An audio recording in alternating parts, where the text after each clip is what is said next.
Shalom, selamat malam bagi semua umat Tuhan, jemaat TTPI, dan teristimewa kepada tamu-tamu yang hadir untuk berbakti di acara seminar KKR Health Revival Tumoto Pondok Indah.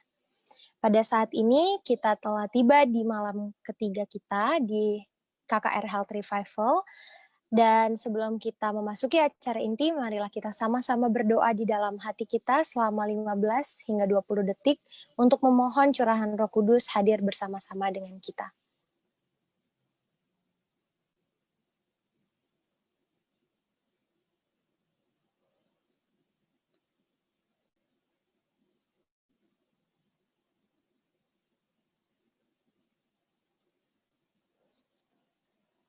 Amin. Marilah kita berbakti di dalam roh dan kebenaran.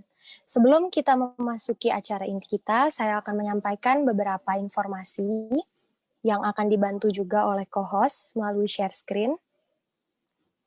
Pembicara kita selama acara Health Revival ini adalah Sir Frederick Waworuntu dengan topik malam hari ini berjudul Lemak Dapat Menjadi Kawan dan Lawan. Bagi yang ingin mengajak saudara-saudari, teman-temannya untuk mengikuti acara Health Revival ini, tetapi tidak bisa melalui Zoom, dapat menyaksikannya melalui live streaming Facebook dan juga YouTube kami yang tertera pada share screen. Pada saat ini, kita tidak ada sesi tanya-jawab, namun bagi yang ingin bertanya, silahkan cantumkan pertanyaan Anda di kolom chat Zoom ini, atau bagi yang ingin bertanya tetapi namanya tidak ingin disebutkan, bisa langsung chat private ke admin pertanyaan yang ada di partisipan Zoom ini. Dan seluruh pertanyaan Anda selama hari Senin sampai Jumat akan kami tampung dan akan dijawab oleh Sir Waworuntu pada acara closing di PA Sabat Sore nanti. Atau partisipan juga dapat menyampaikan pertanyaan melalui nomor WhatsApp yang sudah tertera di share screen. Saat ini, sebelum kita membuka ibadah KKR kita akan ada dokumentasi. Dimohon untuk seluruh partisipan membuka kameranya dan nanti akan difoto dari page 1 sampai page yang terakhir.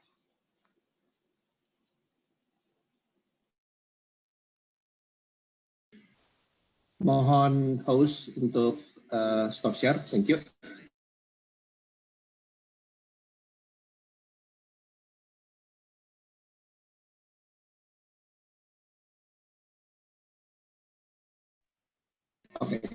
Oke, kita foto ya. 1, 2, 3. Sebentar, ada next page-nya.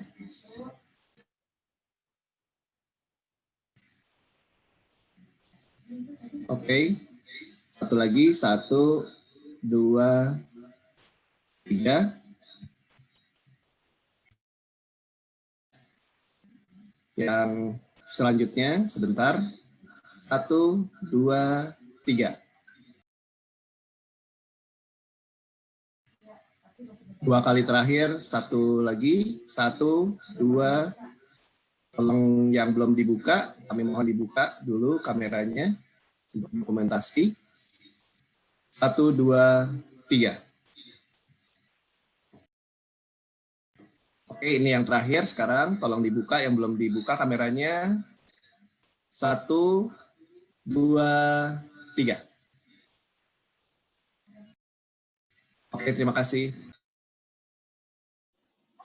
Baik, terima kasih. Kita akan segera membuka ibadah KKR kita. Marilah kita sama-sama menyanyikan lagu buka.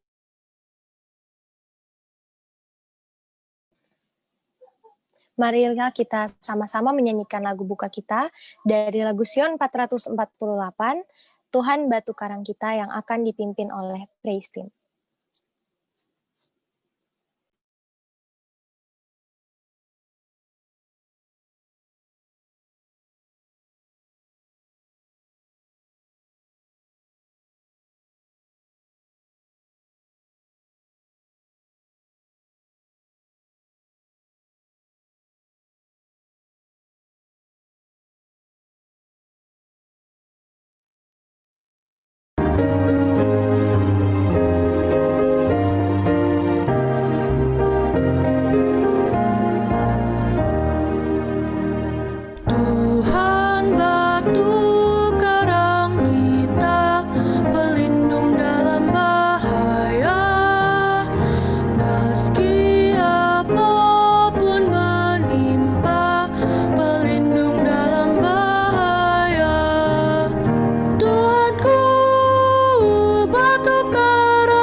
doa buka akan dibawakan oleh Marco Mambu.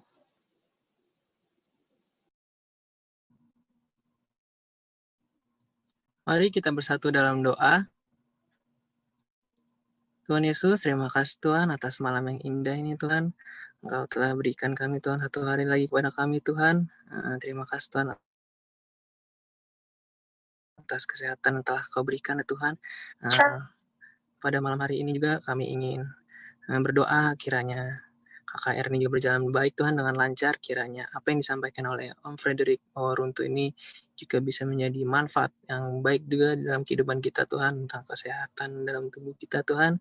Kira ini materi yang sangat berguna Tuhan, kita bisa terapkan dalam kehidupan kami sehari-hari ya Tuhan. Terima kasih Tuhan, dan nama-Mu kami berdoa. Amin. Amin. Terima kasih Marco. Mari kita sama-sama menyanyikan lagu tema kita dari lagu Sion 224, Apa Kita Hidup Dekat Yesus, yang akan dipimpin oleh Praise Team.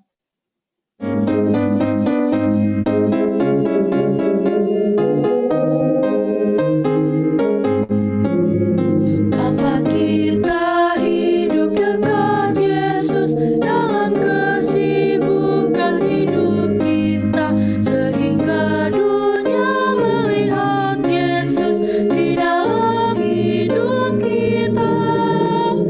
Apa dunia lihat Yesus dalam aku, engkau juga, dalam kasih-Mu itu, dalam bakti hidupmu. Apa dunia lihat Yesus. Kita sebentar lagi akan memasuki ke acara inti kita dengan Seru Wawaruntu, tetapi sebelumnya kembali saya informasikan bahwa pada saat ini tidak ada sesi tanya-jawab, namun bagi yang ingin bertanya silakan cantumkan pertanyaan di kolom chat Zoom ini, atau bagi yang ingin bertanya tetapi namanya tidak ingin disebutkan, bisa silakan private chat ke akun yang bernama admin pertanyaan. Dan seluruh pertanyaan selama hari Senin sampai Jumat akan dijawab di hari terakhir, yaitu di hari Sabat sore. Atau juga bisa langsung melakukan menyampaikan pertanyaan melalui WhatsApp dengan kontak person yang tertera pada share screen. Baik, selanjutnya untuk Sir Frederick Wawaruntu, waktu dan tempat kami persilahkan.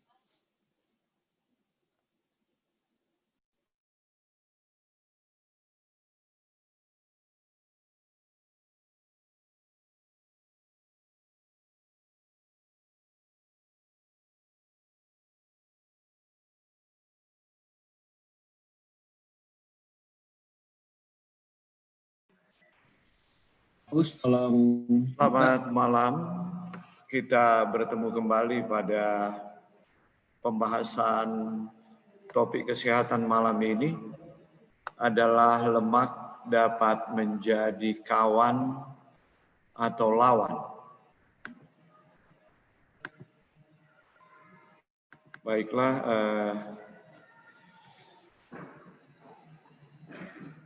apakah fungsi minyak dan lemak dalam kesehatan kita? Pertama adalah sebagai sumber energi dan menghemat protein.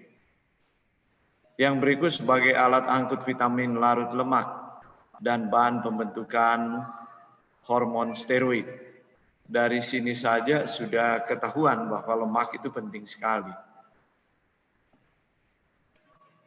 Kemudian lemak ini memiliki arti penting karena komponen penting membran sel dan penting untuk pertumbuhan. Jika Anda kekurangan lemak, kekurangan minyak, yang akan saya bahas sebentar, minyak apa itu sebenarnya, maka ya kemungkinan transportasi membran akan terganggu dan itu akan menyebabkan masalah pada kehidupan sel Anda.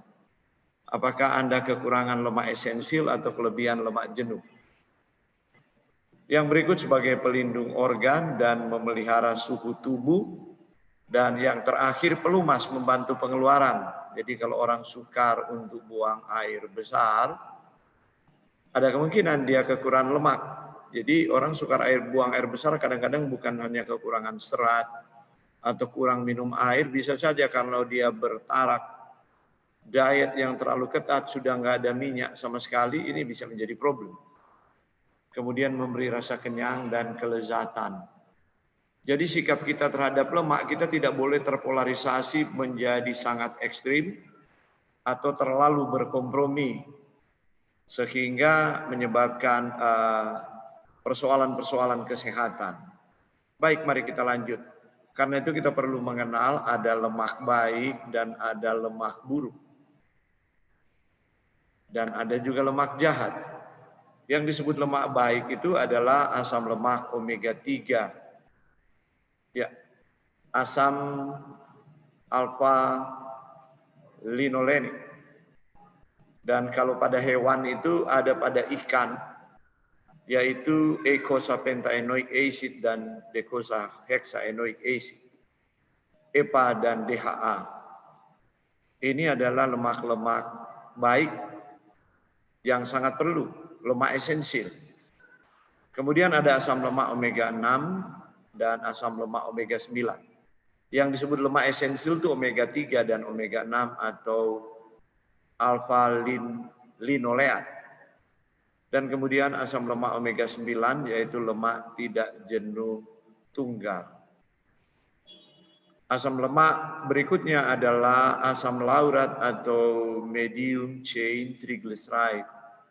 Ini kira-kira ada sekitar 40-50% terdapat di dalam virgin coconut oil. Nah, lemak tak jenuh ganda tadi omega 6 itu contoh misalnya minyak kedelai, minyak jagung. Ini asam lemak esensial. Kemudian ada minyak wijen, minyak kacang tanah, dan minyak bunga matahari, minyak safflower, dan minyak walnut. Sekarang sudah masuk ke Indonesia minyak safflower dan minyak walnut. Ini adalah sumber minyak asam lemak omega 6. Nah, mari kita lihat berapa persentase omega 6 dalam minyak-minyak tersebut. Kita kenal minyak kedelai itu paling tinggi omega 6, kemudian minyak jagung 59, minyak wijen, labu, minyak pada biji labu, biji sembiki itu orang Sulawesi Utara bilang labu kuning, kuaci itu mengandung minyak 42% omega 6, kemudian minyak kacang tanah 30%, dan minyak bunga matahari 44-75% bergantung varietasnya. Nah, lemak-lemak ini aman jika diperoleh dalam bentuk raw. Artinya minyak kedelai ada di kedelai. Minyak jagung ada di jagung, kita makan jagungnya. Makan kedelainya, makan kuacinya, makan kacang tanahnya. Tapi kalau dalam bentuk minyak biasanya ada masalah. Sebab proses ekstraksi dari minyak itu bisa menyebabkan rancidity atau ketengikan, atau malah menggunakan pelarut yang berbahaya bagi kesehatan sebab menyebabkan terbentuknya karsinogen. Nanti kita lihat sebentar proses ekstraksi itu seperti apa. Oke, lemak omega 9, asam lemak omega 9 itu paling tinggi pada avokat. Kalau di Indonesia belum ada minyak avocado, tapi kalau di Amerika banyak dijual di Costco. Baru kemudian minyak zaitun. Itu sumber lemak omega 9. Jadi kalau Anda tidak punya minyak zaitun, Anda bisa konsumsi buah avocado untuk mendapatkan lemak yang bagus untuk pembuluh darah Anda, tidak menyebabkan plak. Kemudian minyak canola itu juga sudah masuk ke Indonesia, tapi ada persoalan dengan canola ini kalau dia rekayasa genetik. Canola itu mirip seperti sawi dan bijinya diambil untuk diambil minyak. Kemudian ada minyak almond, ini lebih mahal lagi, dan ada minyak kacang tanah. Tapi ideal itu adalah minyak avocado dan minyak zaitun. Jadi avocado Anda dapat dengan mengonsumsi avocado. Karena tidak ada pohon zaitun di Indonesia, jadi kita dapatkan melalui minyak zaitun. Oke, mari kita lihat sumber asam lemak esensial. Itu ada omega 3, omega 6, omega 9. Dan Anda lihat perbandingannya. Flaxseed itu paling tinggi omega 3 dan biji labu. Saya lupa mencantumkan di sini ada yang lebih tinggi lagi chia seed. Omega 3-nya. Sedangkan omega 6-nya hanya 18%, kalau biji labu 42. Omega 9, flaxseed 16, biji labu 34. Kita lihat ke bawah, kedelai, jagung, wijen, kacang tanah, kelapa itu tidak punya omega 3. Omega 3 itu penting untuk transportasi membran, pensinyalan pada membran sel sehingga sel itu menjadi sehat dan teristimewa. Penting sekali pada otak. Salah satu penyebab degeneration yaitu kerusakan saraf, kemudian Anda menjadi pikun, pelupa lebih cepat, itu kekurangan omega 3. Omega 3 itu penting untuk otak dan penting untuk mata. Kalau kita lihat minyak kelapa itu omega 6 3 dan omega 9 hanya 6. Minyak kelapa itu paling tinggi lemak jenuhnya. Nah, ini sumber kacang-kacangan yang menghasilkan lemak. Ada almond, pecan, walnut, pistachio, macadamia, kacang mede dan kacang tanah. Cuma kita terlalu sering makan kacang tanah dan kacang mede. Nah, apakah manfaat kacang-kacangan jika kita makan dalam bentuk raw, dalam bentuk kacangnya? Pertama, menghambat penyerapan kolesterol. Itu berbeda dengan kita makan dalam bentuk minyak. Karena di dalam kacang yang raw ini, bentuk kacang utuh, contoh kita makan kenari, ya, itu di situ ada fitokimianya, di situ ada seratnya. Dan fitokimianya itu berfungsi dan seratnya untuk menghambat penyerapan kolesterol. Menurunkan lemak darah dan tekanan darah. Memodulasi respons sistem kekebalan tubuh. Jadi berbeda Anda telan minyak dan Anda makan raw dari nuts-nya, dari kacang-kacangan di saat pandemik ini. Ya. Kemudian agen perlindungan terhadap kanker. Ya. Ada banyak minyak olahan yang Anda konsumsi itu mempromot kanker. Tapi kalau Anda makan dapatkan dalam bentuk yang Tuhan sediakan di alam raw, tidak demikian. Sebaliknya, dapat menjadi agen perlindungan terhadap kanker. Karena dia bukan hanya minyak ini. Dia ada serat, dia ada fitokimia di dalam nuts atau kacang-kacangan tersebut. Ya itu dia, ada antioksidan, ada antimikroba di dalamnya. Kemudian ada lemak buruk. Lemak buruk itu lemak jenuh dan lemak tidak jenuh ganda olahan. Apa itu lemak tidak jenuh ganda olahan? Tadi seperti Anda makan minyak kedelai. Dulu sempat banyak orang Indonesia gunakan minyak kedelai. Ya. Itu sangat tidak sehat. Anda makan kedelai lebih sehat. Anda makan tempe tahu daripada Anda mengkonsumsi minyak kedelai. Ya. Macam-macam lemak jenuh, contoh minyak babi. Ini lemak jenuh pada urutan tertinggi yang mematikan.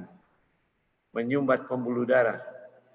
Orang Manado bilang itu tawa, bahasa Inggrisnya lard. Itu lemak yang beku itu dan membeku di peredaran darah Anda. Jadi kalau belum mati makan babi itu karena kasih karunia belas kasihan Tuhan. Karena terang pengetahuan belum sampai. Tapi kalau sudah sampai tidak ada ampun. Coba Alkitab menuliskan babi itu tidak boleh dimakan. Di antaranya karena lard lemaknya. Jadi walaupun Anda masak babi itu kumannya sudah mati. Tapi belerang dan lard lemak jenuhnya itu tidak bisa hilang. Itulah sebabnya di Sulawesi Utara ada satu fenomena. Kalau tahun baru, orang semua pulang dari luar daerah. Bernatal dan tahun baru. Setelah pulang untuk stroke. Dan pulang untuk mati. Maka itu sabuah. Jadi biasa kan dibuat acara-acara di kampung dan apa kan dibentuklah tenda-tenda yang besar untuk ibadah, untuk pertemuan keluarga, rukun, dan sebagainya ibadah Natal. Tapi kok sudah habis tahun baru nggak dibuka? Alasannya untuk kuncikan tahun baru. Kok sudah Januari nggak dibuka? Alasannya kedukaan. Maret belum dibuka kedukaan, April belum dibuka kedukaan, nanti reda itu Mei, bulan Mei sudah habis yang mau mati. Itu satu fenomena yang jarang diamati. Ini karena hobi itu.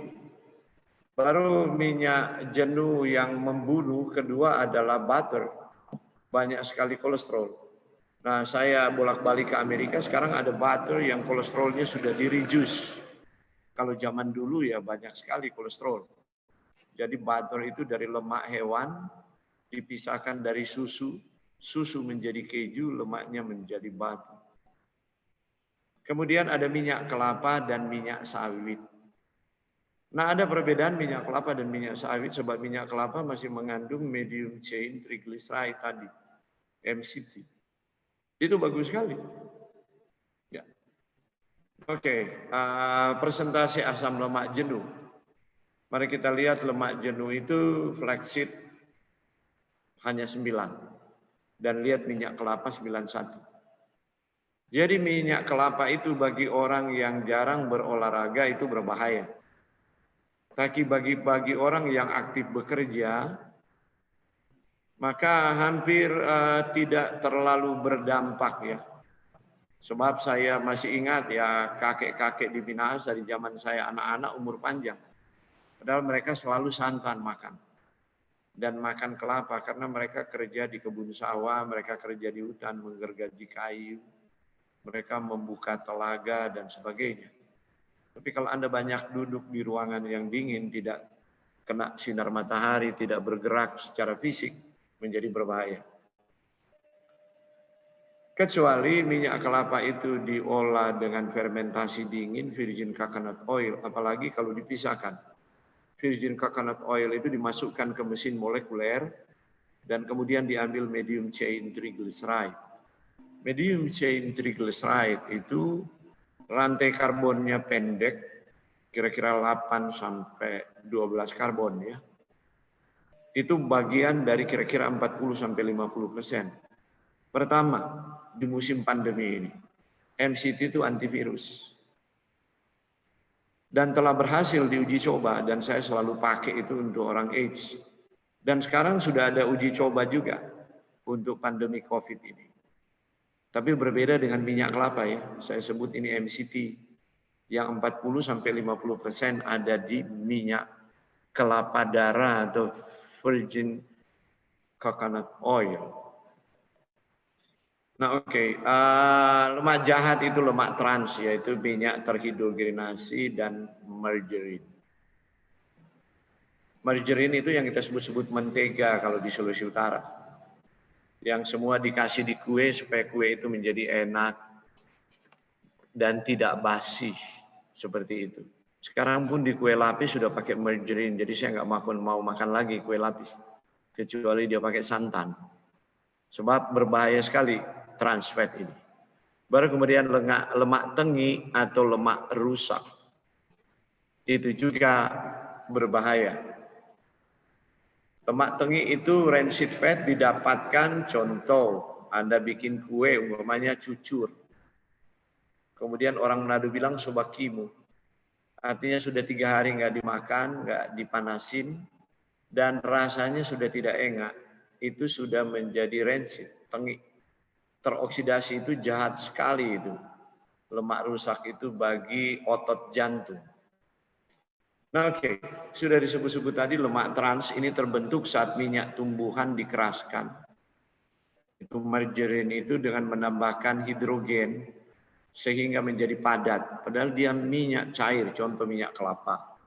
Dibikinlah jadi margarin. Supaya tahan lama mempertahankan cita rasa dan tidak mudah teroksidasi. Tapi akibatnya Anda punya HDL naik, Anda punya LDL naik, Anda punya HDL turun. Nah, contoh margarin dan shortening. Jadi kalau Anda baca kue itu ditulis ada mengandung shortening. Shortening Anda tahu itu mentega putih itu yang dibikin biapong itu. Dan kue-kue. Nah, contoh pada makanan deep fry. Karena itu kalau Anda goreng kentang, goreng pisang di rumah nggak terlalu enak. Selain yang Anda beli kentang goreng di tempat yang saya tidak usah sebutlah. Lebih enak karena digoreng pakai margarin. Pakai margarin. Seperti kentang goreng, ayam goreng, pastry, cake, napolitain, nastar, kastengels, cookies, donat, crackers, gabin, mari, ya itu semua. Itu mengandung trans fat.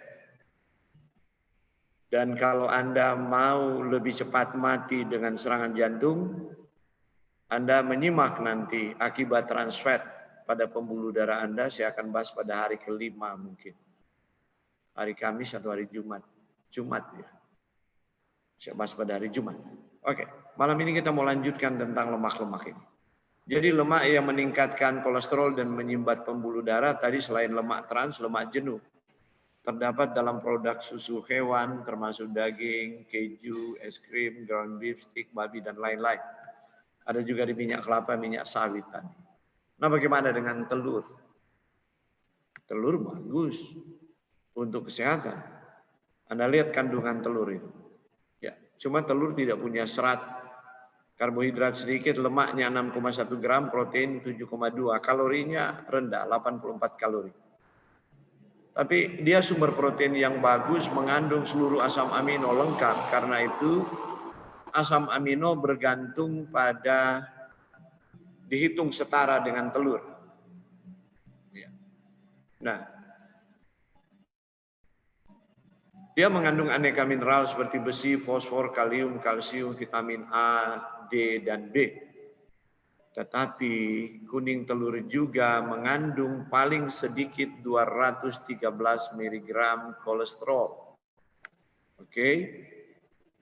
Itu telur ayam jadi-jadian. Yang paling gila lagi bisa 380 sampai 400-an kolesterol. Tergantung ayam itu dipelihara dengan metode apa. Metode Tuhan atau metode untuk mendapatkan keuntungan sebesar-besarnya. Maka makanan ayam itu menentukan pembentukan kolesterolnya. Jadi hati-hati makan telur ayam jadi-jadian, yaitu ayam yang dikurung di kandang tanpa pejantan. Nah, ayamnya sudah tidak olahraga, dikasih makan lagi, dikurung, jadi dia hanya tahu bertelur. Itu kaya kolesterol. Oke, semua jenis lemak dan minyak itu mengandung kalori tinggi, tetapi hanya beberapa yang merusak pembuluh darah dan jantung. Jadi Anda lihat kalau Anda makan minyak, ya, Anda makan minyak 1 jam pertama itu setelah makan, maka lemak itu sel-sel darah merah itu mulai merapat. 4 jam kemudian dia sudah sangat padat. Jalannya sudah lambat di pembuluh darah. 6 jam kemudian dia stuck. 6 jam sesudah Anda makan lemak jenuh, pembuluh darah Anda stuck. Darah mengental, Anda mengantuk. Anda malas, tidak produktif, tidak fokus. Seperti itu. Darah Anda mengental. Kalau Anda buat tiap hari, akhirnya Anda harus minum obat pengencer darah seumur hidup. Yang jika sudah 10 tahun, dia mulai bikin efek samping. Tapi darah Anda kental terus. Sebab Anda bergantung pada obat. Dan Anda pikir obat itu akan menyelamatkan Anda punya pembuluh darah. Padahal Anda merusak tiap hari. 12 jam baru dia normal. Nah, bayangkan kita makan pagi jam 6. Roti tawar oles margarin. Terus makan telur rebus, minum susu. Lemak jenuh, lemak trans semua di situ. Jam 12 sudah makan lagi, makan ayam goreng. Jam 2, jam 3 sore ngemil kentang goreng. Oke. Dan malam hari makan nasi goreng. Jadi kalau Anda kena serangan jantung, tidak usah berteriak di dalam doa. Mungkin mulut saya kasar. Sebab belum pernah saya tahu orang serangan jantung berdoa dan sembuh. Mau didoakan pendeta 70 kali 7 juga.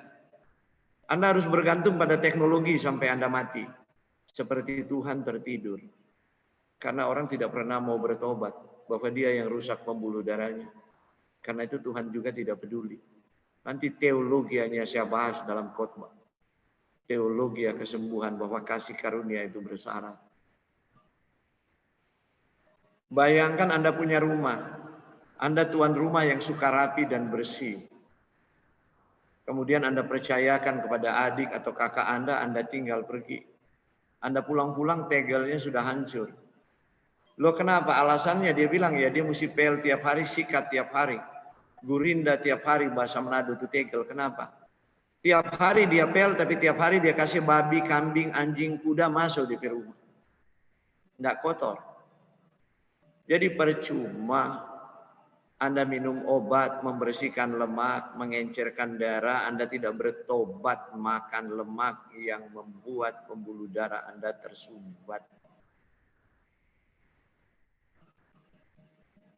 Sekarang pertanyaan, mengapa minyak dan lemak perlu? Kita sudah mulai tadi ada 10 fungsinya. Mari kita lebih detail lagi. Beberapa jenis minyak, khususnya minyak tidak jenuh unsaturated, mengandung asam lemak penting omega 3 atau omega 6. Mereka tidak bisa diproduksi oleh tubuh manusia. Karena itu disebut essential fatty acid, asam lemak esensial yang harus masuk melalui makanan karena tidak bisa disintesis. Nah, beberapa minyak kaya dengan fitosterol. Contoh di kedelai itu. Punya fitosterol anti kolesterol. Dan itu sudah diakui. Kalau saya bahas kanker, saya buka semua jurnalnya bahwa makan kedelai tidak ada hubungan dengan kanker. Bahkan American Institute for Cancer Research dan World Cancer Research Fund tidak pernah mengatakan kedelai menyebabkan kanker. Hanya dokter keblinger yang ngomong itu. Dokter yang sok pandai sendiri udah nggak pernah buka jurnal. Seperti itu. Kadang-kadang juga ada alasan tertentu gitu. Jangan makan kedelai. Padahal di situ juga selain punya anti kanker, fitosterolnya juga anti kolesterol. Dan itu diakui oleh Food and Drug Administration. Jadi intinya begini, kalau Anda kolesterol tinggi, ubahlah daging ganti dengan tempe. Wokulah tempe itu. Kalau Anda masih belum bisa lepas ikan, ya seminggu bisa 2 kali. Dan ikan itu, kalau di Sulawesi Utara dibilang tudek dan malalugis, itu asam lemak omega 3-nya tinggi. Jangan digoreng, jangan dibakar. Kalau Anda bisa lepas juga dan bergantung pada tempe, alangkah baiknya. Tempe lebih baik dari tahu. Tapi dua-dua bisa Anda konsumsi. Tidak usah pikirkan kolesterol. Saya akan bahas nanti di hari kelima, pertemuan kelima. Nah, mari kita lihat pengaruh asam lemak esensial pada molekul shalom. Saya menyebut molekul shalom. Kenapa saya sebut molekul shalom? Sebab kalau Anda konsumsi ini, Anda mendapatkan damai sejahtera, nggak ada nyeri, bahagia karena tubuh tidak pernah nyeri. Tubuh tidak nyeri karena nyeri itu diblok, dihambat peradangan di tubuh itu. Yang menghambat itu nama molekulnya prostaglandin monoenoat. Nah, prostaglandin monoenoat itu dikonversi dari asam lemak namanya dihomogamma-linolenat. Dihomogamma-linolenat dikonversi dari gamma-linolenat. Gamma-linolenat berasal dari asam lemak omega 6. Asam lemak omega 6 itu ada jagung, wijen, kedelai, biji labu, biji bunga matahari, biji sunflower. Oke? Jadi Anda lihat, Anda mau bahagia, mau sejahtera, Anda mau jungkir balik, hadir KKR kesembuhan, tapi kalau Anda lemak jenuh, tidak ada keseimbangan dengan omega 6, di tubuhmu nyeri-nyeri juga walaupun ditengking. Nggak ada setan nggak ada setan nyeri-nyeri sih, setan asam urat, setan rematik, setan darah tinggi, setan diabetes. Nggak ada tuh. Setan jantung nggak ada, yang ada setan gelojo. Orang Manado bilang setan odot. Nah itu dia. Kemudian ASI, karena itu Anda lihat anak yang menyusui pada susu ibu, ya, itu dia adem, lebih mengontrol emosinya, dia lebih bahagia, bayi-bayi itu tidak merengek-rengek. Tapi bayi yang tidak pernah menyusu pada susu ibu, Dia kekurangan gamma linolenat untuk dikonversi jadi prostaglandin monoenoat untuk blok peradangan. Bayi itu kan tidak bisa kasih tahu dia pegelinu seperti orang besar. Ada nyeri di tubuhnya, jadi dia hanya tahu berteriak. Karena itu lihat anak yang menyusu pada sapi. Tapi anak yang menyusu pada susu ibu, lebih banyak dia senyum, dia lebih damai, sampai besar dia bisa memanage emosinya. Kenapa sekarang gelombang agresivitas generasi muda begitu tinggi? Sesudah tahun 70. Indonesia makmur kan sesudah tahun 70.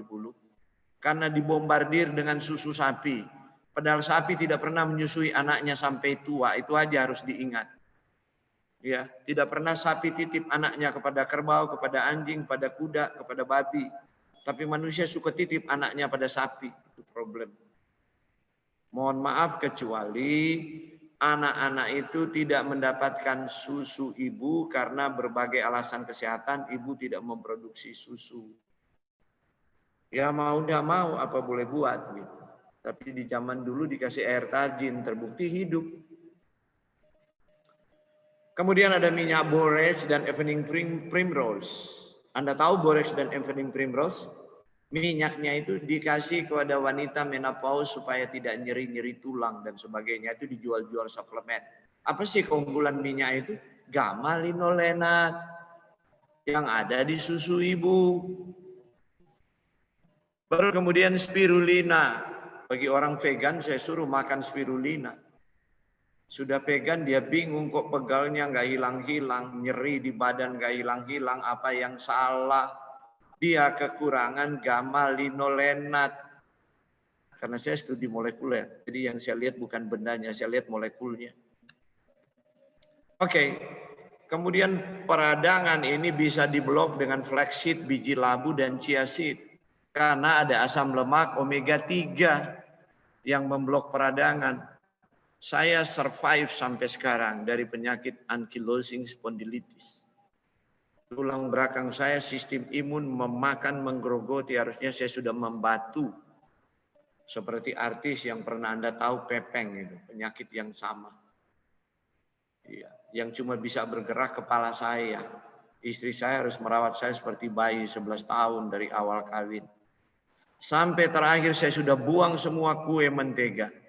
Serta saya belajar molecular nutrition, sepulang saya dari Eropa, saya bilang ke istri saya, jangan ada pisang goreng lagi di rumah walaupun orang Manado. Saya nggak boleh. Karena ternyata itu bahaya untuk saya punya sistem. Kalau Anda yang tidak ada pegal-pegal ya it's okay. Tapi kalau sudah pegal-pegal dan itu penyakit autoimun, nah, akhirnya justru semakin tua, saya semakin jarang dipijat. Bayangkan lepas SMA saya dipijat terus sampai umur 45 tahun. Istri saya harus pijat tiap hari. Duduklah masalah, berdirilah masalah, tidurlah masalah.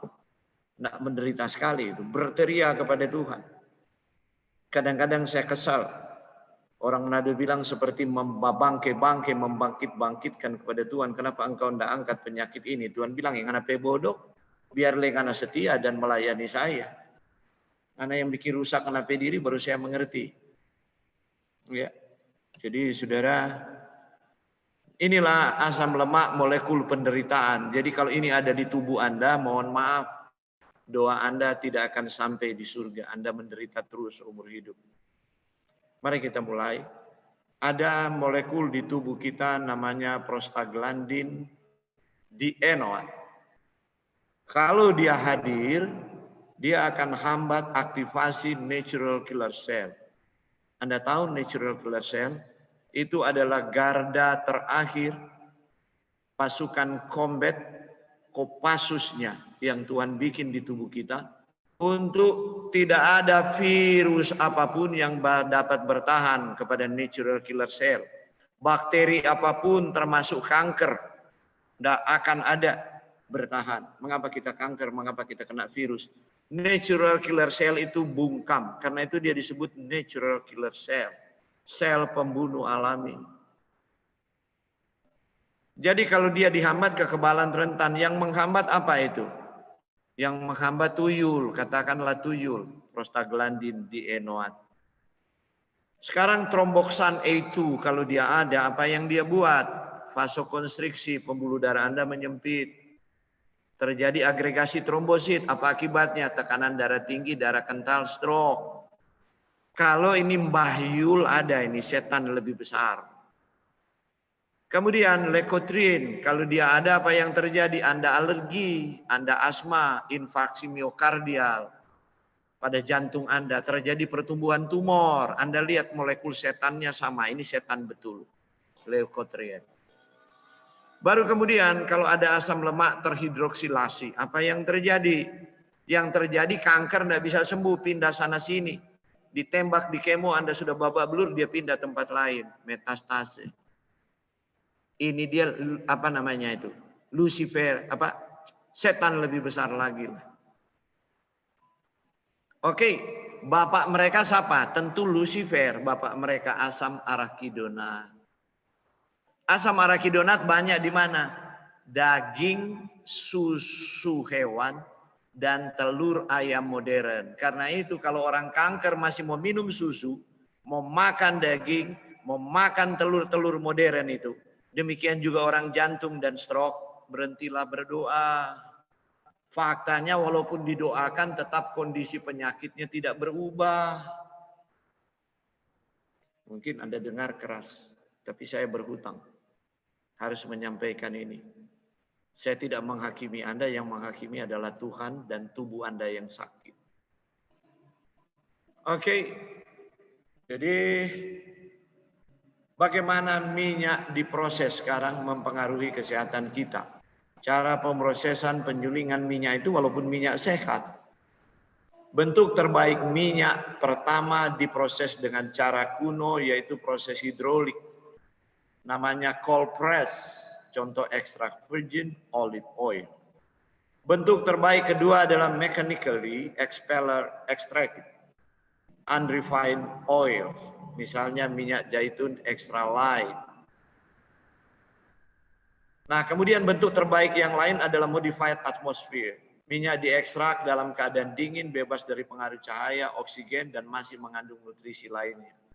Jadi kalau Anda makan minyak zaitun, Anda rasa pedis di sini, tapi batuk hilang.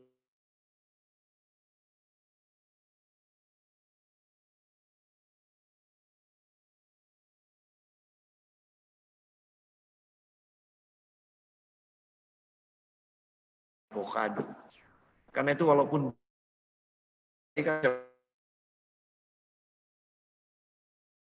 dan antibakteri karena mengandung fitokimia oleokantal.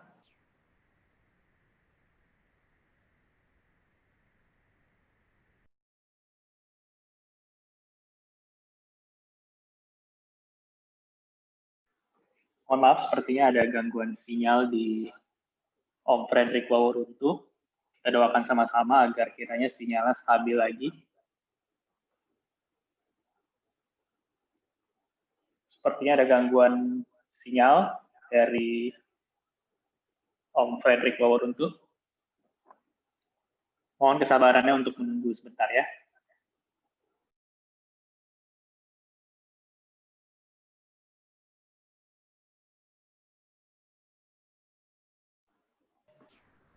Halo Om Frederick, apa sudah keluar suaranya? Sudah bisa? Sudah bisa, Om. Silakan Om dilanjutkan, Om. Oke, mohon maaf tadi koneksi terganggu. Nah, oke, minyak buruk itu solvent extraction. Minyak diekstrak dengan cairan pelarut seperti heksan, kemudian dipanaskan dengan panas tinggi untuk membuang cairan pelarut. Sisa heksan ini bersifat karsinogen. Minyak goreng yang ada di pasaran teknologinya begitu. Saya harus sampaikan kepada Anda. Keburukan refined oil, dia melalui banyak proses deodorization, winterizing, bleaching, alkali refine, menghilangkan semua vitamin E, menghilangkan lecithinnya dan beta karoten yang sangat penting yang Tuhan titip di dalam minyak supaya minyak itu berguna bagi kesehatan kita. Tapi itu sudah dibuang karena disebut refined oil. Sebab ini kalau dipakai menggoreng dia jadi beracun. Jadi sekaligus saja di-refine supaya bisa dipakai menggoreng. Anda lihat teknologi yang manusia buat. Bagaimana manusia merancang kematiannya sendiri, tapi kemudian mempersalahkan Allah kalau kemudian mereka meninggal. Dan sayang juga hamba Tuhan berkompromi. Setiap kematian itu selalu dikatakan Tuhan sudah panggil, hati-hati. Ada ayat yang nanti saya tunjukkan di pembahasan tentang jantung. Kemudian dia menghancurkan omega 3 dan omega 6 dan mengubahnya menjadi trans fatty acid. Walaupun Anda nggak makan margarine, tapi Anda menggoreng minyak-minyak itu. Menyebabkan kerusakan minyak karena radikal bebas. Penggorengan biasanya menggunakan suhu 204 derajat Celcius, 400 derajat Fahrenheit, dan bisa sampai 371 derajat Celcius, 700 derajat Fahrenheit. Pada suhu sekitar 371 derajat Celcius, ikatan cis dalam minyak akan berubah menjadi ikatan trans dan dia menjadi jenuh, dan kalau dia masuk ke tubuh langsung dia oksidasi itu kolesterol. Anda walaupun kolesterol tinggi tapi kalau tidak teroksidasi tidak ada plak di pembuluh darah. Karena itu kadang-kadang orang heran, Pak Orun tuh kenapa ya? Kakak saya lebih gemuk dari saya, tapi dia belum serangan jantung. Saya kok kurus-kurus aja, saya serangan jantung. Saya bilang, saya bukan paranormal. Ini 11 halaman, Lifestyle and Food Diary isi. Baru saya tahu. Setelah isi, saya bilang, oh ketahuan. Kakak Anda lebih suka makan sayuran, makan buah, Anda lebih suka makan gorengan. Dan Anda menggoreng minyak berkali-kali. Dan supaya tahu minyak mendidih 200 derajat. 5 menit sesudah mendidih dia mencapai suhu 370 derajat. Berjam-jam dia mendidih sampai dia jadi asap. Itu udah ratusan derajat suhunya. Semakin lama minyak dipanaskan semakin berbahaya untuk kesehatan. Terbentuk acrolein yang merusak jantung. Oke, suhu tinggi menyebabkan vitamin E itu yang dikandung rusak dan minyak yang menjadi teroksidasi. Suhu tinggi menyebabkan minyak jenuh ganda rusak, membentuk radikal bebas peroksida yang sangat beracun, membunuh jantung. Jadi jangan pernah goreng itu kedelai, jangan pernah goreng itu jagung. Karena itu setelah saya tahu saya tidak mau minum kopi kedelai. Apalagi kalau terlalu hangus, dia ada omega 6. Jadi suhu sangrai itu kalau sudah 200 derajat wajan itu panas, hati-hati dia teroksidasi. Nah oke, bila minyak goreng dipakai berulang, saya sudah katakan dia akan terbentuk acrolein atau benzopyrene. Keduanya bersifat karsinogen dan menyebabkan kanker. Jadi kenapa kanker? Karena menggoreng. Ada membakar, tapi saya tidak bahas tentang kanker sekarang, saya bahas minyak. Karena itu lebih banyak, dan salah satu karsinogen itu yang menyebabkan banyak perempuan walaupun masih perawan, mohon maaf, tapi miom, fibroadenoma, kista berkembang, sukar mendapat anak, tiroid terganggu. Persoalan karena gorengan itu menjadi makanan wajib di Indonesia. Buruk sekali memang Indonesia punya nutrisi. Sampai Singapura dan Malaysia berlomba bikin rumah sakit sebab mereka tahu bahwa akan masuk devisa besar. Malaysia lebih lagi, dia bikin rumah sakit malah lebih murah dari Jakarta harganya. Sebab dia tahu ini ada bangsa besar di depan mata kita yang nutrin mereka sangat rusak dan mereka akan menuai kardiovaskular, diabetes dan kanker, 3 penyakit termahal. Jadi kita harus tambah dong. Jadi lagi bukan mereka repot untuk berdagang hasil mubi atau barang teknologi, berdagang rumah sakit terbaik. Dan itu fakta. Orang lebih suka ke Malaysia daripada ke Jakarta, lebih murah. Dan Malaysia tahu. Yang ngomong, saya punya teman dokter ahli di Malaysia. Istrinya hakim agung di Malaysia. Kalau saya ke Malaysia pasti diajak tinggal. Itu datuk. Dia ngomong, mereka bikin rumah sakit tujuannya karena ada bangsa besar di depan mata mereka yang tidak tahu kesehatan. Yang mereka tahu akan hancur secara sistematis. Dan itu adalah pangsa pasar yang besar. Saudara, penggunaan minyak lainnya adalah hindari saturated fat dan trans fat, gantikan dengan monounsaturated, tapi mahal ya. Minyak zaitun, ya kalau begitu ya banyak berolahraga lah. Kalau Anda masih menggoreng pakai minyak kelapa, masih makan santan, bekerjalah di bawah matahari seperti orang Sangiranata Laut, jadi pelaut, orang Minahasa kerja di kebun sawah, kebun PC, orang lain kerja jadi buruh pelabuhan dan buruh di jalan raya. Tapi kalau Anda di dalam ruangan, ya batasilah dengan minta hikmat dari Tuhan. Seberapa yang tubuh Anda bisa toleransi, seperti itu. Kemudian Anda bisa gunakan extra virgin olive oil, tidak boleh dipanaskan, hanya jadi dressing oil. Dan Anda gunakan unrefined mechanically processed olive oil extra light yang bisa Anda panaskan dengan menumis. Baru ada cara menumis. Menumis itu saute, bahasa Prancis. Caranya itu adalah wajan masih dingin, belum ditaruh di kompor yang menyala, kompor belum dihidupkan, taruh itu minyak, taruh itu rempah-rempah, baru kompor apinya dihidupkan langsung disote. Setelah dia menjadi layu, tidak menjadi kuning, apalagi menjadi coklat, masukkan sayur itu, kemudian tutup sebentar, angkat. Makan dihabiskan, jangan simpan sampai sore, kemudian dipanaskan lagi. Akan teroksidasi. Orang Amerika kenapa banyak penyakit kardiovaskular? Makanan jadi dipanaskan, disimpan lagi sisanya karena mereka repot di lemari es. Terus dikeluarkan, masuk lagi di microwave oven. Bagaimana nggak teroksidasi berkali-kali? Bagaimana mereka nggak tinggi sekali penyakit jantung di sana? Walaupun teknologi kedokteran begitu tinggi, cuma menguntungkan kalau Anda warga negara Amerika. Karena itu banyak orang Indonesia suka lari ke sana jadi citizen. Semua di cover asuransi. Mau 10 M kayak pengobatan Anda, mau 100 M di cover asuransi. Kalau bergantung Anda punya asuransi, dia kasih berapa besar. Tapi di Indonesia, ya seperti itulah.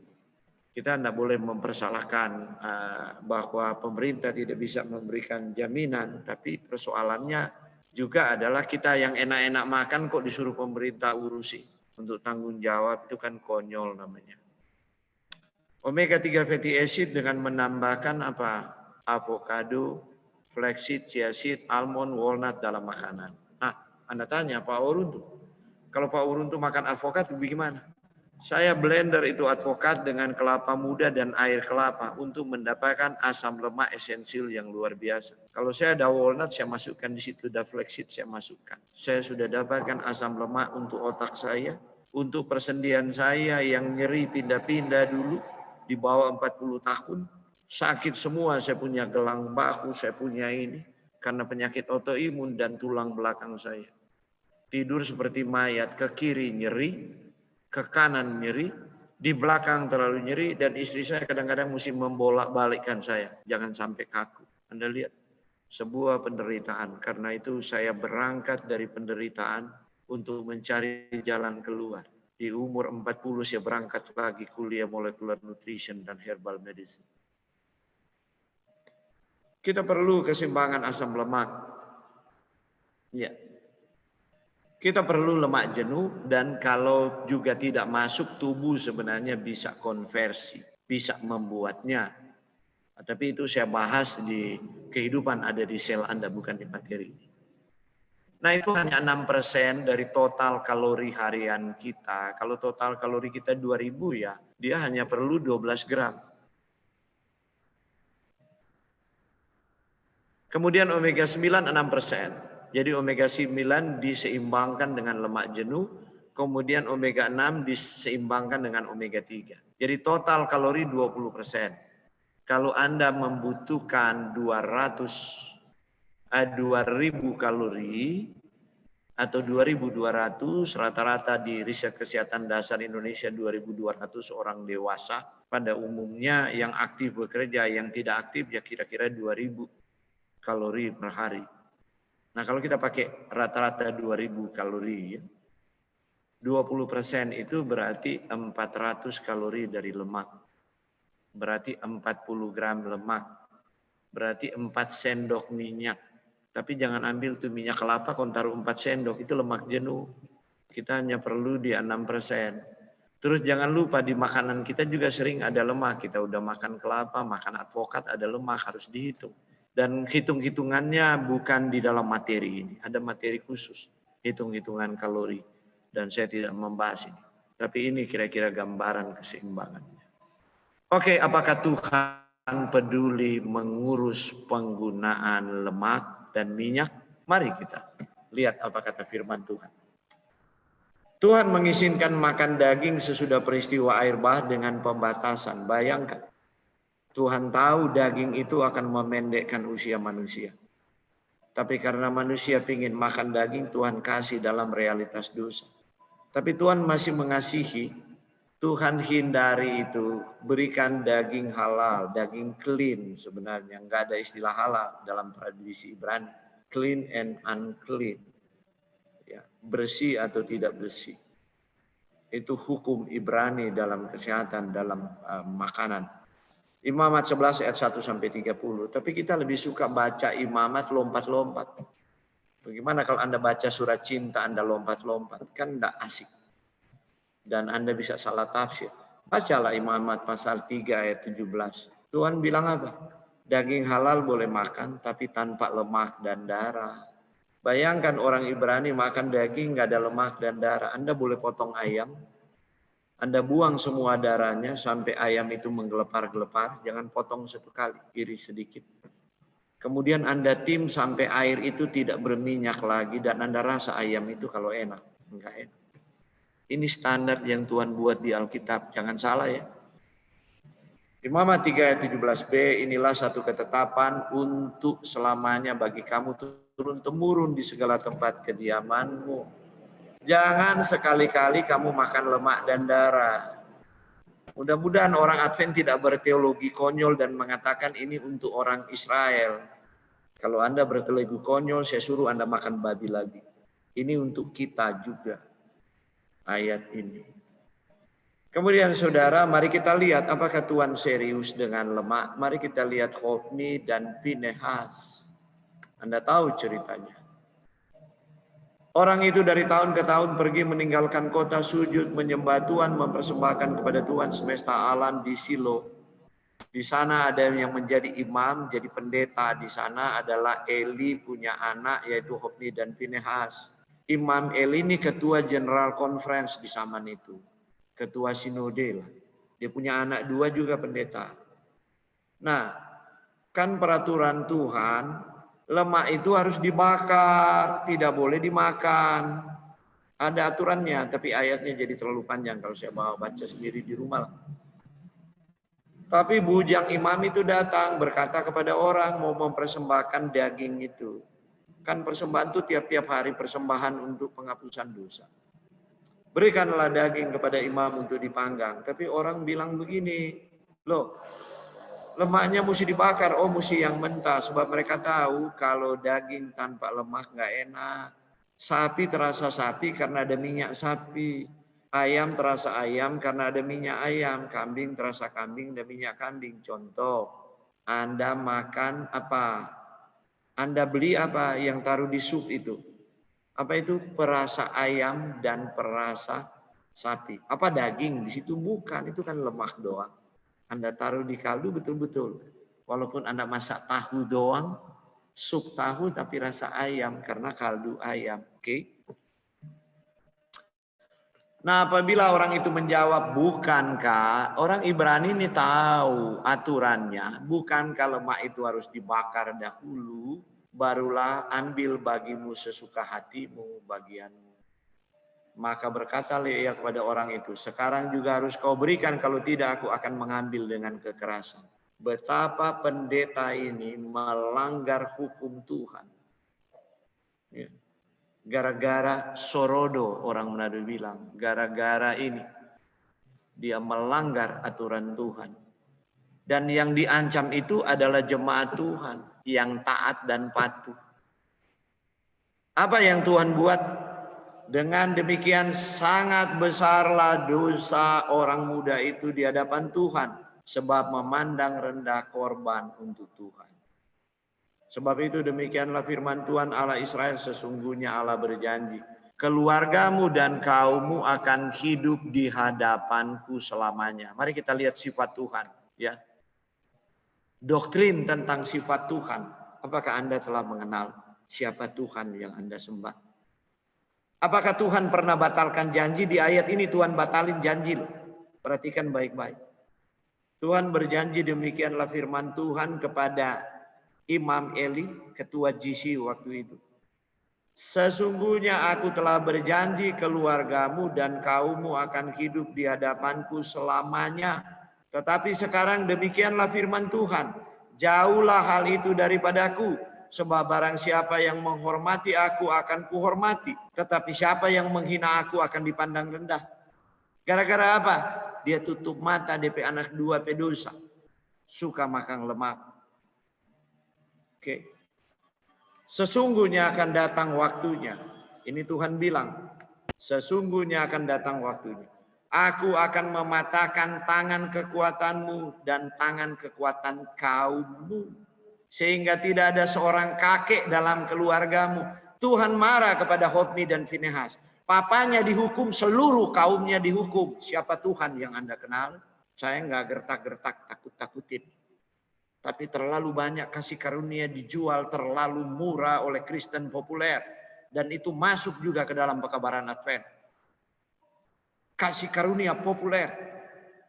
Sehingga Yesus sebagai imam besar disepelekan. Maka engkau akan memandang dengan bermusuhan kepada segala kebaikan yang akan kulakukan kepada Israel. Dan dalam keluargamu tak akan ada kakek untuk selamanya. Bagaimana Tuhan menghukum? Satu kesalahan Tuhan pukul semua. Jadi Anda, saudara, saya waktu baca ini saya gemetar pertama kali. Selama ini saya salah minta kesembuhan kepada engkau Bapa. Tapi saya tidak menyadari dosa-dosa saya yang membuat engkau dalam pemahaman saya, ini istilah terminologi saya, ketersinggungan ilahi. Walaupun kita pikir Tuhan tidak pernah tersinggung. Tuhan tidak pernah batal janjinya. Tuhan telah berjanji umat Advent biji matanya. Tapi kalau kita mengabaikan terang yang sudah diberikan, kita tahu akibatnya. Tetapi seorang daripadamu tidak akan kulenyapkan. Siapa itu? Samuel. Samuel kan dipelihara oleh Imam Eli. Seorang daripadamu tidak akan kulenyapkan dari lingkungan mesbahku dan akan membuat matamu rusak, jiwamu merana. Segala tambahan keluargamu akan mati oleh pedang lawan. Tidak ada yang tua tersisa. Mati juga dengan pedang lawan. Bayangkan cara Tuhan menghukum. Semakin tinggi engkau diangkat, semakin banyak terang engkau miliki. Tapi kalau engkau main-main, cara Tuhan menghukum itu luar biasa. Inilah yang akan menjadi tanda bagimu, yakni apa yang akan terjadi kepada kedua anakmu, Hofni dan Finehas, pada hari keduanya akan mati. Singkatnya, ayat 17, jawab pembawa kabar itu orang Israel. Apa yang terjadi dengan orang Israel? Anda tahu ceritanya. Melarikan diri dari hadapan orang Filistin. Orang Israel tahu. Kalau imam-imam sudah pikul tabut itu, Yeriko pun diruntuhkan. Sungai Yordan pun kering. Itu di zaman Yosua, hambanya yang setia. Sekarang mereka bawa itu tabut ke medan perang. Agar supaya dirumuhkan itu benteng-benteng dan musuh kalah. Tapi di antara imam yang memikul ini ada dua imam, anak ketua GC, anak imam besar Eli, yang ambil itu lemak yang Tuhan bilang mesti dibakar. Tuhan katakan apa?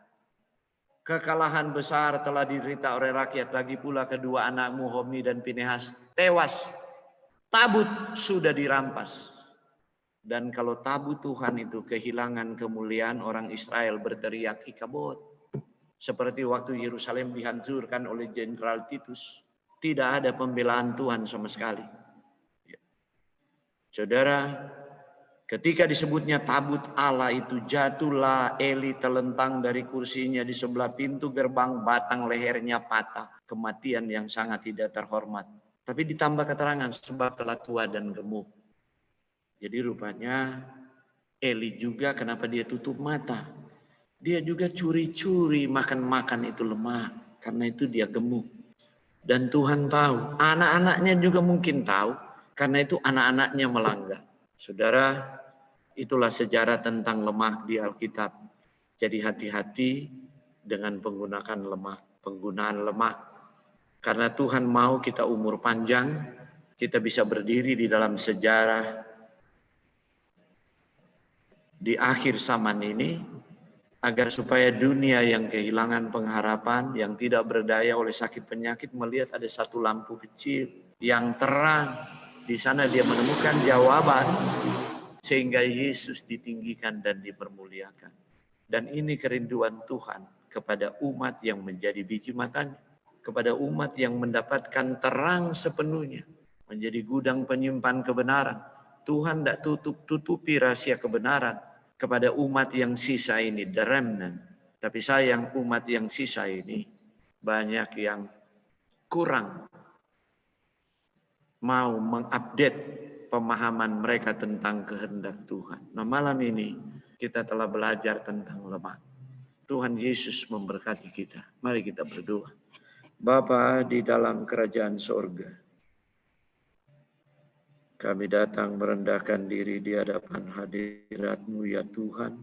Karena kami merasa berdosa oleh sebab pelanggaran yang tidak disengaja dan yang kami sengaja. Oleh sebab karena kebodohan kami dan juga kefasikan kami. Kami mohon Tuhan, belas kasihan dan rahmat-Mu mengampuni kami sekali lagi. Menyucikan kami ya Tuhan. Agar kami boleh layak berada di hadirat-Mu. Karena kebenaran Kristus. Tolonglah kami ya Tuhan oleh Roh Kudus-Mu. Yang hadir mengisahkan akan dosa. Tolonglah kami ya Tuhan melalui kehadiran Roh Kudus-Mu, agar kebenaran Kristus yang penuh penurutan menjadi bagian kami. Sehingga kami tahan berdiri di hadapan penghakiman-Mu. Terima kasih Bapa untuk lawatan-Mu malam ini, melalui terang pengetahuan dari ilmu pengetahuan dan firman. Karena Engkau rindu kami berdiri di dalam sejarah kami, menjadi perwakilan kebenaran-Mu kepada dunia yang berada di dalam kegelapan, kehilangan pengharapan, menderita karena sakit penyakit. Sehingga Injil yang kekal, pekabaran 3 malaikat itu dapat disampaikan. Terima kasih Bapa, Engkau berkenan mengampuni dosa dan kesalahan kami. Mendengar dan menjawab doa karena kasih setia-Mu. Kami mohon di dalam nama Tuhan Yesus yang menjadi juru selamat dan imam besar kami. Amin. Bapak, Ibu, saudara-saudari, kita sudah selesai. Tuhan memberkati kita. Amin, puji Tuhan. Terima kasih atas firman Tuhan melalui Sir Frederick Wauruntu. Siapa yang merasa terberkati atas firman Tuhan malam hari ini dapat melambaikan tangan melalui kamera atau mengetik amin di room chat.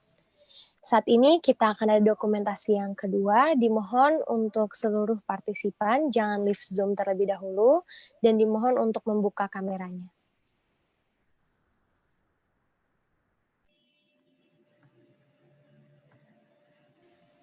Oke, kita akan foto. Ada 5-6 kali. Ada 7 suatu. Ini yang pertama dulu. 1, mohon dibuka kameranya. 1, 2, 3. Oke, yang kedua. 1, 2, 3. Oke, yang ketiga mohon dibuka kameranya. 1, 2, 3. Oke, selanjutnya yang keempat. 1, 2, 3.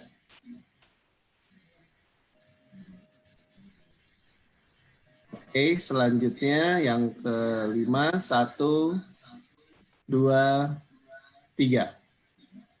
Oke, yang selanjutnya yang keenam, 1, 2, 3. Oke, itu sudah selesai. Terima kasih. Baik, terima kasih. Terima Sebagai kasih. informasi, bagi yang ingin Tuhan. bertanya kepada Sir Frederick Wauruntu, silakan mencantumkan pertanyaan di kolom chat Zoom atau bisa private chat ke admin pertanyaan atau juga bisa melalui WhatsApp kontak person yang tertera di share screen. Co-host boleh Boleh minta share. tolong co-host? Thank you.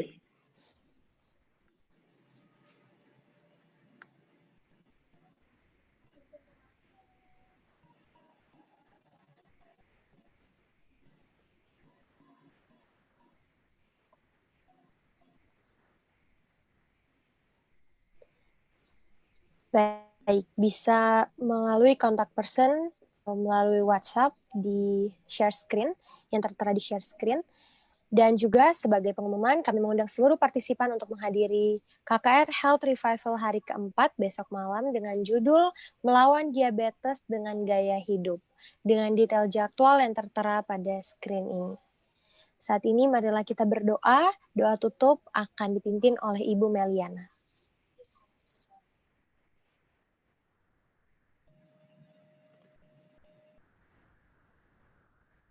Selamat malam, mari kita sama-sama menundukkan kepala untuk berdoa. Tuhan Allah Bapa kami yang berada di dalam kerajaan surga, pada kesempatan yang indah ini ya Tuhan, kami mengucap syukur atas berkat melimpah yang Tuhan sudah berikan, baik itu berupa kesehatan maupun waktu di mana kami masih dapat berkumpul di sini untuk mendapatkan wejangan yang begitu indah, bagaimana masing-masing kami untuk selalu diingatkan, menjaga tubuh kami sebagai keaba Engkau ya Tuhan. Oh Tuhan, pada malam hari ini kami berdoa khusus ya Tuhan, bagi para tamu-tamu yang sudah hadir, biarlah itu menjadi berkat bagi masing-masing kami, bagi kami yang mendengarkan, sehingga kami pun dapat menerapkan dalam kehidupan kami sehari-hari, dan dapat kami bagikan bagi orang-orang di sekitar kami, untuk lebih mengenal akan tubuh kami, terlebih mengenal akan Engkau ya Tuhan. Pada malam ini kami berdoa khusus untuk Bapak Wauruntu dan sekeluarga, biarlah Tuhan memberkati beliau, memberikan kesehatan, dan malam ini dapat beristirahat untuk besok dapat kembali bersama-sama membagikan ilmu yang penting bagi kami ya Tuhan.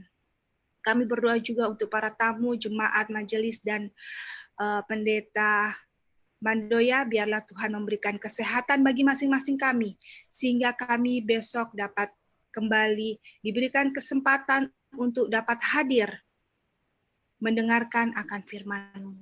Terima kasih Tuhan atas kebaikan Tuhan serta perlindungan-Mu. Kami serahkan kehidupan kami selanjutnya hanya di tangan-Mu. Di dalam nama Tuhan Allah Yesus kami berdoa dan mengucap syukur. Amin. Amin. Terima kasih semua. Amin. Tuhan memberkati. Selamat malam. Sampai berjumpa besok. Terima kasih Sir Frederick Wauruntu untuk waktunya hari ini. Semoga Tuhan selalu memberkati Sir Wauruntu dan keluarga dalam pelayanannya. Terima kasih juga untuk seluruh partisipan yang bergabung pada hari ini. Sampai jumpa besok malam di KKR Health Revival hari keempat. Tuhan Yesus memberkati.